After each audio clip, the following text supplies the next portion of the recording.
તો નોટબંધીનું ગ્રહણ વેપાર ઉદ્યોગોને પણ છે તેવું લાગી રહ્યું છે અને રોજિંદા જીવન જરૂરિયાતની સૌથી મહત્વની ગણવામાં આવતા શાકભાજીના વેપાર પર પણ નોટબંધીની માઠી અસર છે। નોટબંધીનો આજે 16મો દિવસ છે, ત્યારે બજારમાં વેપારીઓના ધંધા વેપાર લગભગ ઠપ થઈ ગયા છે।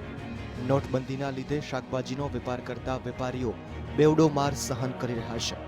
એક તો બજારમાં ગ્રાહકી નથી અને બીજી બાજુ શાકભાજીના ભાવ ગગડી ગયા છે।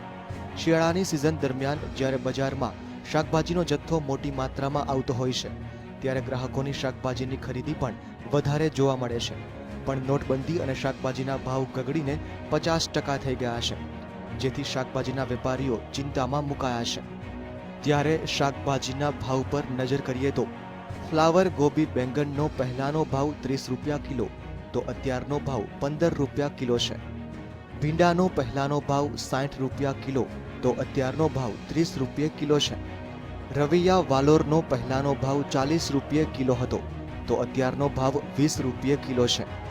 પાલક અને મેથી ભાજીનો પહેલાનો ભાવ 20 રૂપિયે જુડી હતો તો અત્યારનો ભાવ 10 રૂપિયે જુડી છે। વટાણાનો પહેલાનો ભાવ 80 રૂપિયા કિલો હતો તો અત્યારનો ભાવ 60 રૂપિયા કિલો છે। કોબી જે બધાનો ભાવ ઘટી ગયો છે, વટાણાનો બી ભાવ ઘટી ગયો છે। ગ્રાહકી એકદમ અછત છે, જે 100% ગ્રાહકી થવી જોઈએ 20% બી ગ્રાહકી નથી। માર્કેટમાં પબ્લિક દેખાતી જ નથી। જે પબ્લિક જે બેંકોમાં ને ત્યાં લાઈનમાં જ ઊભી છે ને પૈસાની બહુ સમસ્યા છે। એટલે ગ્રાહક 2000ની નોટ લઈને આવે છે, પૈસા હોય તો છૂટા આપીએ ને। અત્યારે એ પાલી ધંધા ગ્રાહકી અત્યારે ઓછી છે, 100 500 ની 1000ની ને 500ની નોટો બંધ થઈ ગઈ, એના માટે થોડી અસર પડે છે, પણ ગ્રાહકી થોડી ચાલે છે। અત્યારે અમુક જગ્યાએ બરોબર છે નોટબંધીનું, પણ અમુક જગ્યાએ થોડીક છૂટ રાખવી જોઈએ। જે રીતે શાક માર્કેટ છે કેવી રીતે થોડુંક જે મોટા માર્કેટ છે કે ત્યાં નોટ લઈ શકે એમ મોટી। બહુ ખાસ કરીને 15-20% ઘટાડો થયો છે શાકભાજીમાં, પણ બહુ સરસ કહેવાય। નરેન્દ્ર મોદીએ બહુ સરસ કર્યું કહેવાય। આ માટે બહુ ગૃહિણીઓને બહુ તકલીફ પડતી હતી આ શાકભાજી લેવા માટેમાં, ઘરની સાર સંભાળ માટે કોઈ ખરીદી કરવામાં બહુ તકલીફ પડતી હતી। બહુ સરસ કહેવાય। આ માટે બહુ આભાર માનું છું નરેન્દ્ર મોદીનો।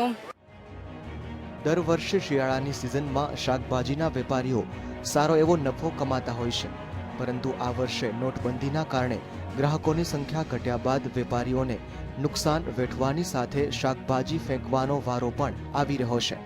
નોટબંધીની અસર જો ઝડપથી પૂરી નહીં થાય તો વેપારીઓની મુશ્કેલીમાં આગામી દિવસોમાં વધારો થશે તેમાં બેમત નથી। કેમેરામેન જીતુ મકવાણા સાથે મોનિકા આહિર, GSTV, અમદાવાદ।